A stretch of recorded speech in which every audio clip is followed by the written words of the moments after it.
So I wanted to welcome you all to this Fresh Start webinar. It's the first one I'm doing in 2022, and I'm really excited to be starting this webinar series. We'll be doing one every month on the first Thursday of each month, and each month we'll have a different theme. And the whole point in this is to just offer encouragement and inspiration and support, and even a little mentorship to those that want supports. And that's really what my mission is in my foundation called No One Stands Alone. I'm going to share a bit about that in a little bit. So this one is called Fresh Start Webinar. And it's kind of like in the theme of, you know, I always know people do New Year's resolutions. And for many years, you know, you think, well, New Year's resolutions don't really work. Oftentimes people set goals and within 3 or 4 weeks, you know, they've kind of stopped their new routines and they've kind of dropped off and they just kind of get back into the old way of doing things. And so this is the strategies I want to share today that I've learned are hopefully going to change your mindset around making goals, trying to start fresh, trying to, you know, finish one season well and go into a new season. Also throughout this, if you have questions, feel free to write your questions in the chat box, because I don't have, right now I don't have the view on where I can see you guys. So if you put up your hand or something, I won't see it. So if you do have any questions, just put them in the chat box and I'll try to notice them and answer them as we go. So this is the outline for what I want to share tonight. First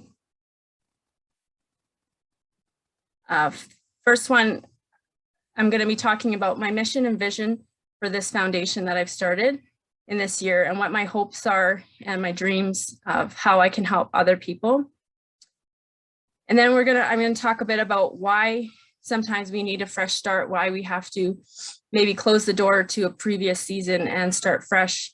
And how can we do that in a practical way? And one of the biggest strategies I found is we have to learn from the past. We have to reflect on what happened in the previous seasons so that we can learn from them. And then I'm going to be sharing a few strategies and stories for how I achieved these things in my life. And then I'm going to be talking about creating a plan for success.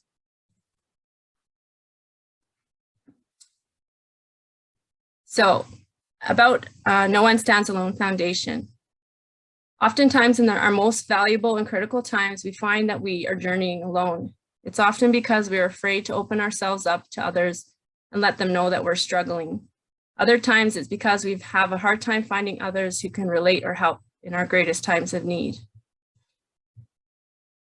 This is one of the main reasons why I created this foundation. It's called No One Stands Alone because in the greatest times of need in my life, I always felt like I was alone. I felt like I was isolated. I felt like I couldn't tell anyone, I couldn't talk to anyone.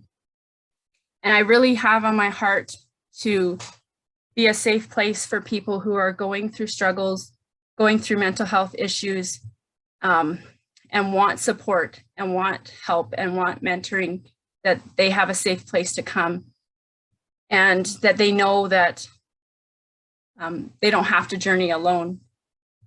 My encouragement to everyone is no matter what you're going through, we want you to know that you're not alone. And the foundation of what I do is in the knowledge of who God is in our life, how he cares about every detail of our life, how he participates in our life, even when we don't know that he's there. And so through what I do, what I'm starting, it's just launching. It launched late last year, and really I'm just getting a start right now. But my hopes is that I will be able to offer mentoring, and also that would be one-on-one mentoring, that'll be group mentoring, as well as online courses or even these webinars to offer support to other people. I also want to train up other people to become mentors, because obviously I know, I mean, I can't mentor everyone. I can't be this safe place for everyone, but I would like to create a team around me of people that are like-minded and want to support people in the areas that they have had success. So for example, Connie is my sister and she's on my team of mentors, and some of the areas that she struggled in are different than mine. And so that means she's going to be able to help and mentor some other people in different ways than I could, because one thing I've found in my life is it's really hard to share my journey and have other people identify with me or want to be vulnerable and share their story with me if we haven't walked a similar journey. I've shared my story with some people and they have no idea what it's like to journey that story. And oftentimes they've tried to support me, but it's often had a negative impact instead of positive. So that's why I like to have mentors in all sorts of areas, whether it's addictions or identity issues or mental health, anxiety, like all these different areas. I like to have a team around me that we all can invest in people who are struggling and who want to find hope and healing for their futures. So I like this saying. It says, be strong enough to stand alone, smart enough to know when you need help, and brave enough to ask. And this is really something that I believe in. A lot of my life I have stood alone, and the one area that I've lacked, and which has caused a lot of problems in my life, is that I felt like I couldn't be brave enough to ask for help. And so that's one thing that I want to encourage people, that it's okay to ask for help. It's okay to be vulnerable, and it's okay to share where you're at so that other people can journey with you and bring you hope and see you through. So our mission and vision is to offer supports, resources, and opportunities of healing for those struggling with mental health issues. Like I mentioned earlier, that includes many things: depression, anxiety, mental health in regards to even schizophrenia, or all those things. Those are deeply on my heart. They've touched my life in many different ways. And a lot of times I think when we think of mental health issues, we think of, those that are clinically depressed, or those that have diagnosis that means that, sometimes they even need to be hospitalized. But I think that mental health in general is, if we aren't operating at a level where, sometimes we can't get out of bed, sometimes we have no hope for the future. I feel like those are also the categories that I want to help people with, not just the things that would be considered larger mental health issues. We'll be doing this through, like I said, mentoring sessions, one-on-one, in group sessions, and courses. And I found that there is a huge stigma when it comes to talking about mental health. I feel like in the most recent years, it's becoming a little bit more awareness around it. But I still feel like there is stigma around it, and people still sometimes don't want to admit that they're struggling. And the other main thing I found is that sometimes the things that we struggle with, they've been passed down from generation to generation to generation. And you'll see in your family lines how, some of the things that you might be struggling with have been in your parents or your grandparents or along the line. And it's really some learned behaviors. And I believe if we can find the root to why we struggle with these things, that we can find permanent and lasting healing. Don't fear failure, fear being in the exact same place next year as you are today. So the reason I brought this quote up is because for many years, like I said, I've had many dreams since I was 15. And when I look back on my life, I can see that I had many opportunities to pursue them, but I allowed things to get in the way, and I never did. And here I am now, 41 years old, and I'm finally picking up or starting to do the dreams that I've wanted to do for the last 20 something years. And the one thing I think about this saying is, when I think about my life, I don't want to be in this same place next year. I want to have grown. I want to have changed. I want to have achieved more. And so this saying I have actually on my bathroom mirror, along with a few others. And every day when I look in the mirror, I just remember this, that every day I want to be growing. I want to be changing. I want to be becoming all that God wants me to be. And so I hope that this saying also brings some motivation for you guys to also, want to start achieving some of your dreams.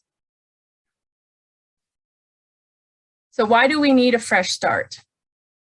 I can tell you from my perspective, I actually enjoy the new year because it is an opportunity for you to kind of shut the door to the past and try to start fresh. And a lot of times though, I find that if we just close that door, we'll find that some of the thought patterns, some of the habits, or some of the ways we decided to live our life kind of trickle into the new year. And sometimes that sabotages our desire for change. It sabotages what we want to do. And so my hope is in this webinar and the tools that I share that we can change that narrative.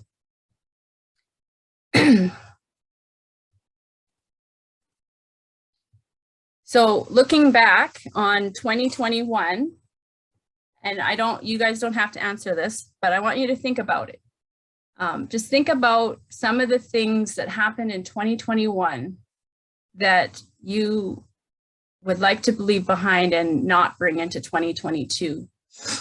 And they could be anything. They could be relationships that were toxic. It could be maybe jobs that weren't working out and that were not a healthy environment for you. They could also be habits, negative habits that affected you negatively. I think if we can think of those things, it helps us realize what didn't go well with our previous year and how we can maybe avoid that in the future. So reflection is the key. I know a lot of people would like to just close the door on 2021, forget it ever happened. And I've seen so many posts on Facebook of people sharing that they're so glad it's over and they never want to go back. But one thing that I found in my journey is that going back is actually probably one of the biggest keys. And the reason I say this is because when we look back, so I'm going to just share from my own personal experience this past year. I had probably 4 or 5 major goals that I wanted to achieve. And when I look back, a few of them I didn't achieve. And so in looking back, I can see, so one of the goals that I had was I had this desire to work my way up to being able to cycle from Banff to Canmore. Now, I haven't really been on a bike in over 20 years. And I love biking, but for whatever reason, I haven't been on one. And so I made this goal. I've actually had this goal for the 3 past years. And I made the goal, and this was the first year that I was actually successful at trying to schedule in time to do it. But weather got in the way and different things got in the way of me actually doing that, and also going out and actually doing the cycle. So when I look back, I can try to think of, well, what kept me from achieving that goal? And sometimes it was that, sometimes it was the weather. Sometimes it was, I had had such a long day, I didn't feel like going out and cycling. Other ones were that my kids wanted to do something else. And so I very quickly just let that go and was able to be distracted into doing something else. But it's something that I really desire to do. I really desire to get healthy. I really desire to get back into being active, and being out in nature is something that I absolutely love to do. So in looking back, I can see the ways that I struggled and the ways that I wasn't able to accomplish that goal, and come up with solutions or come up with a plan to change those things. So that's actually the next step. Oh, this saying is really important too. Those who learn to fail to learn from history are doomed to repeat it. This saying I heard as quite a young girl, and it's stuck in the back of my mind all the time, because oftentimes in our life, we have things happen.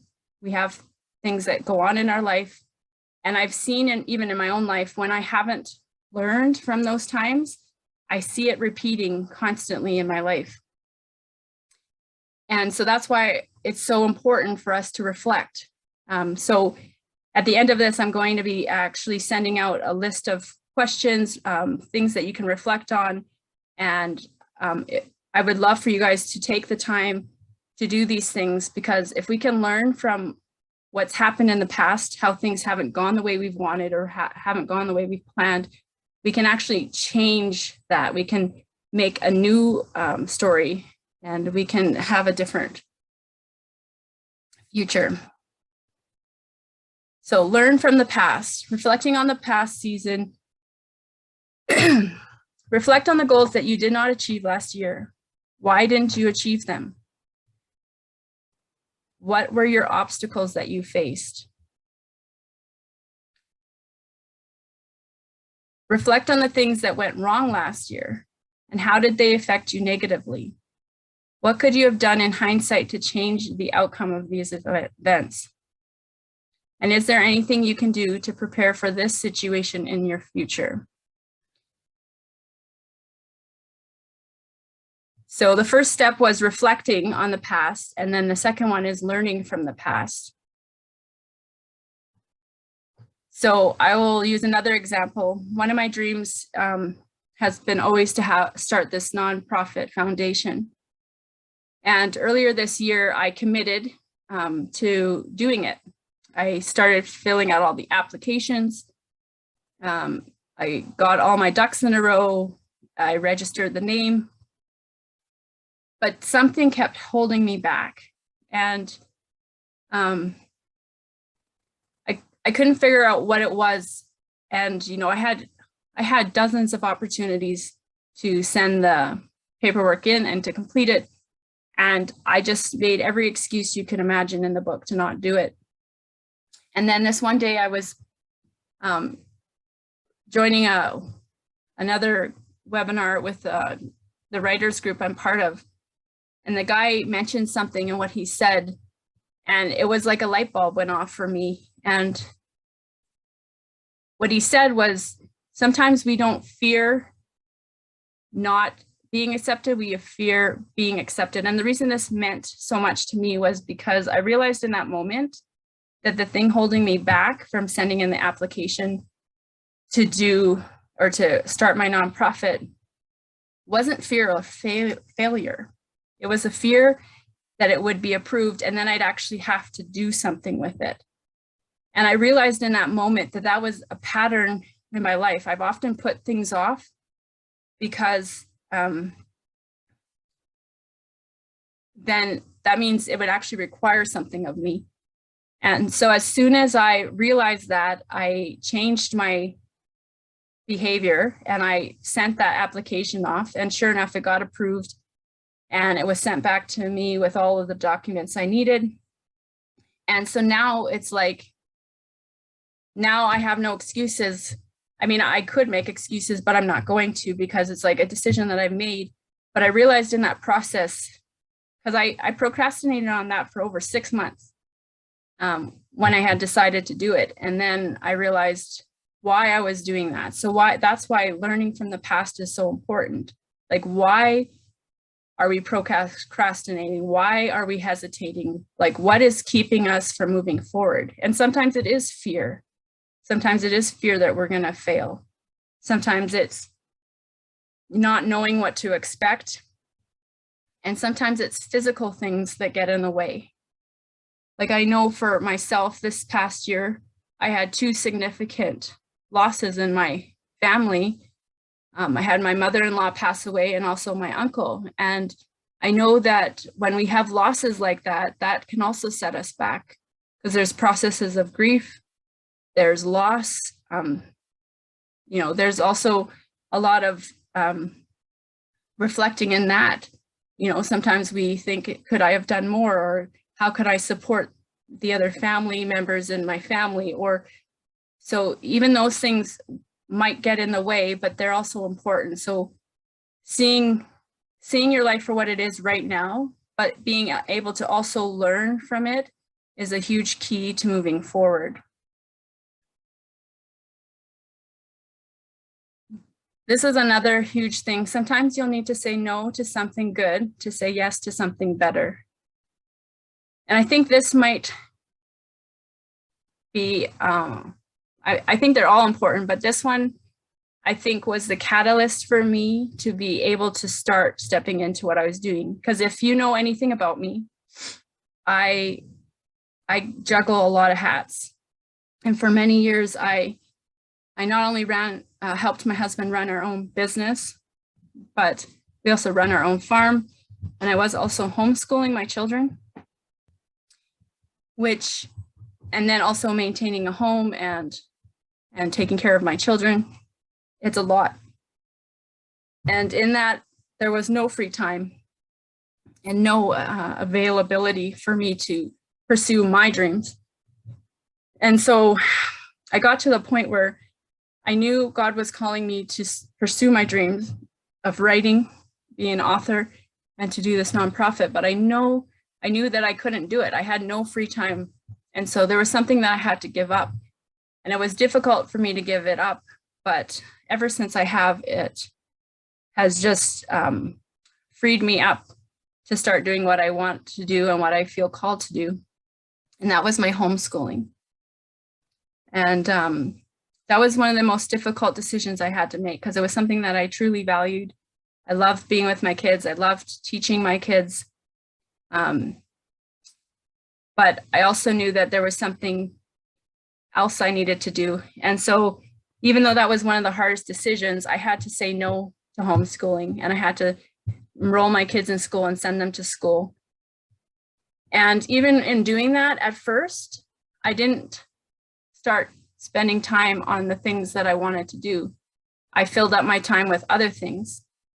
And so we need to be mindful that not only are you're going to have to look at your life and see, because we only have a certain amount of hours in every day. And so you're going to have to look at your time. You're going to have to look at what you are spending your time on and say, is this really aligning with my vision or my desires? Because it might be a good thing. You might be building relationships with people. You might be volunteering your time. And those are all good things. But if it's not leading you towards what you've been called to and why you're here and your dreams and passions, then I feel sometimes that can be a distraction. We might take on too much other things to distract us from what we're supposed to do. And I also had to say no to some of the volunteer opportunities at my kids' school in this past year to achieve what I've done this year. So that's another thing to think about. What in your life is taking up time from you being able to say yes to the things that you really want to do. So step 3 is to remove the obstacles. So in order to remove it, you have to identify what the obstacles are for you meeting your goals and your dreams. Those can be, some of these, they're not limited to them, but it could be time. For me, one of them was time. I didn't have enough time in my days to achieve what I wanted to do. And that's why I had to give up some things that I valued, but weren't leading me to my future goals. Finances could be another one. That's another one that I faced, and I had to decide how I would finance my dreams. And so I had to make some decisions regarding savings and how I could generate income and ways I could save to have more finances to meet my goals. Another one could be energy. Sometimes we're so spent, we have no energy left. Confidence, resources, fear. I think fear is a huge one. Fear of what we don't know, what we can't expect, or fear of the future.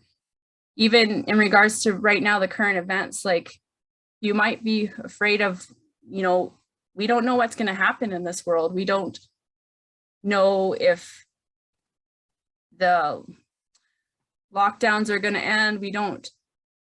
There's a lot of uncertainty right now. And there's also a lot of things that we could allow to hold us back. It could be also lack of motivation or procrastination. I can identify with all of these probably in some areas or at some times, and I'm sure you too can do that as well. But once you identify the obstacles that are keeping you from meeting your goals and your dreams, then you need to work on removing them.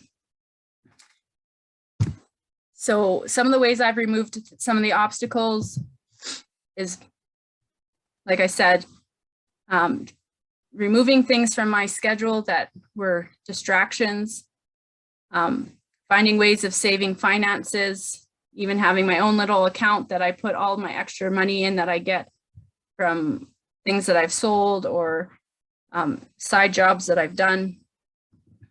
So whatever your obstacles are that are keeping you from meeting your goals, you need to figure out how you can remove those obstacles. The next tool I used is to set realistic goals. Setting goals that are unattainable set you up for failure every time. It's important to break down your larger goals into smaller, more manageable pieces. So what I mean by that is, for example, let's say one of your goals is you want to run a marathon. Well, if you haven't been working out, if you haven't been doing any preparation, the chances of you completing a marathon this year is not very likely. But if you put that as one of your goals and you hoped for that, then you wouldn't see that come to pass, and then that would discourage you from continuing to move towards that goals. But if you broke that goal down into smaller pieces, so for example, instead of saying I'm going to do a marathon this year, you said, you know what, in the next 6 months, I'm going to do a 5K, or I'm going to do the Mother's Day walk, or set smaller goals. And when you achieve those goals, then you'll have the confidence and you'll be able to start increasing those goals. So for example, in my life, last year I set in my heart to write my first book. And at first it was like, oh, I'm going to write my book in this much time. But I realized I had to break it down, and that it would be like, okay, I'm going to write a chapter in the next month. Or so if I could break it down into smaller pieces, then it was a lot easier for me to meet that smaller goal and then be like, okay, I can do this. And then I increased my goal to something bigger. So depending on what it is that you want to achieve in this next year, if it's something that is grandiose or something that is beyond your ability to achieve in 1 year, then I would highly encourage you to break it down. Another goal that I have is I want to lose 50 pounds, but is it realistic for me to lose 50 pounds in 1 year? Not really. And so my goal might be to, instead of have a goal of losing 50 pounds this year, my goal could be to start working out 3 or 4 days a week and going for walks every day. And once I get the habit and get that established, then it'll be easier for me to then set another goal, which might be to maybe the first month will be to lose two pounds. So the whole point is that you set realistic goals that you can actually meet, that will actually create momentum in your life and will keep you going to do the bigger goals in your life.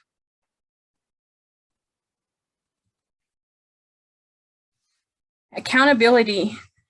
This one, I think not a lot of people apply in their life, but it was so key for me. Late last year, I approached my sister. I felt like I needed someone in my life that I could be in relationship with, who I could journey with. And at first, I didn't understand the intention behind it. At first, I thought it was just because my sister lived out of province. She lived in BC, and we really had, over the years, lost connection. And I really wanted to stay connected with her. I wanted to deepen that friendship. And so we started meeting together weekly via Zoom. I believe it was last November. And what started as just us catching up and getting to know each other again and just chatting for an hour or so every week, it started to grow and it started to change, and we started to, challenge one another, and we started to talk about our dreams and the things we hoped for, and we started to challenge one another and encourage each other to keep going, even when we felt like quitting, or even when we faced many challenges. Because I know that Connie and I have faced many challenges in this past year, and I'm so thankful that we started this accountability relationship where no matter what we were going through, we could call each other and encourage each other and support each other and pray for each other. And this doesn't have to be in person. This is someone that you can decide that you want to connect to by phone. You could do it in person. You could do it by Zoom or video chats. But I do highly recommend that you find someone in your life that can hold you accountable, someone that you can share what it is you want to achieve this year, what your goals are, and they can be there to help keep you accountable. Because I know for Connie and I, when we met every week, each week we would make small goals, because we knew in order to achieve the bigger goals, you need to do the smaller ones. And so each week, we would make small goals. This is what I hope to achieve this week. And we would check in with each other every Thursday. And you know what? Some days we both said, you know what? I didn't achieve it this week. These are the things that came up. These are the struggles that I had.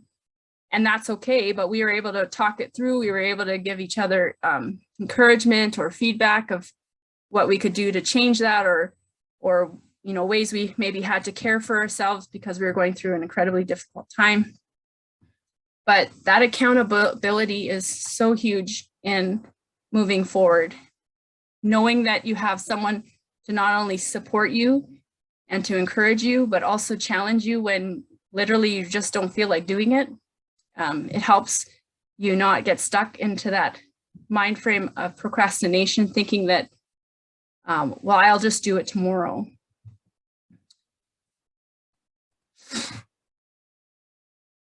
And the last key was consistency.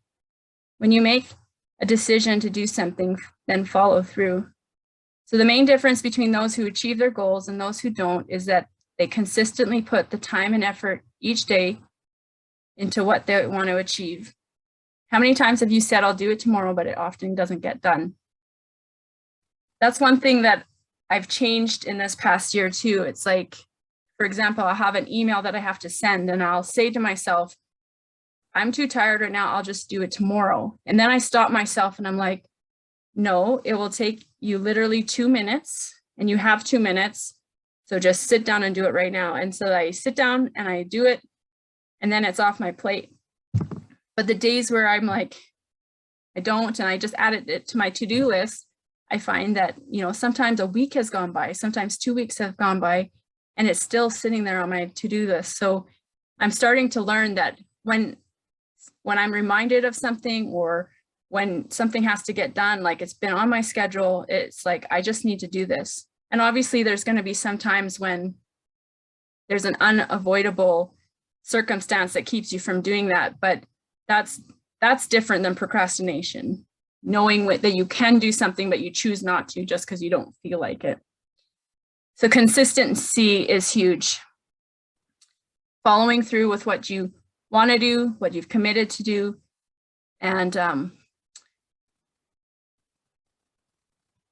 yeah, that's been so huge for me. So a goal without a plan is just a wish.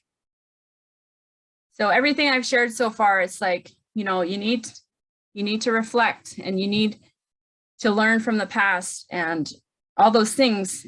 But at the end of it, we have to have a plan. Because we can all have goals, but if we don't actually plan to make it happen, it's not going to happen.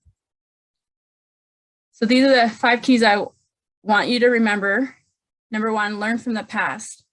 Reflect on the things that didn't work out in the past will become an invaluable tool for you moving forward. Removing your obstacles. Making changes based on what you've learned from the past will help you chart new paths in your future so you don't fall into the same habits. Setting realistic goals. If your goals or desires are not attainable, you will fail before you even start. Remember to break down larger goals into smaller goals to gain momentum, change your habits, and create your new future. Accountability. Find someone you can trust to journey with you, challenge you, and motivate you when you want to give up.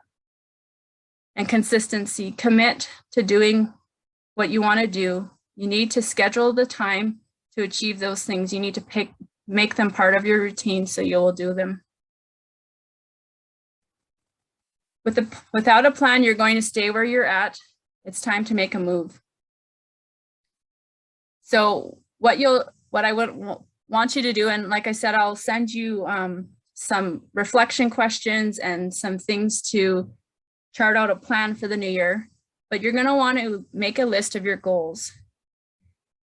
And using the things you learned in your reflections from the past, you want to make sure that these goals are reasonable. And then you're going to make a plan, list what you want to achieve, and schedule time in to complete them. So for example, when I chose to ask Connie to meet with me every week, the times where we just kind of let it be ambiguous, oh yeah, we'll get together sometime this week, it never happened. So we had to start making a plan. So we made a plan that every Thursday from 1 to 3, we would meet online. And when we did that, then we did it. It was in our schedule. We didn't put anything else in that time frame. It was something, it almost is like a job or something that you put in your weekly calendar that nothing gets put in that place. And so if there's things that you want to achieve, you're going to have to do that. And sometimes in order to do that, you're going to have to take things out of your schedule that aren't serving that purpose, that aren't going to help you achieve your goal. And your accountability is important. Choose someone that you can trust to see you through to the end.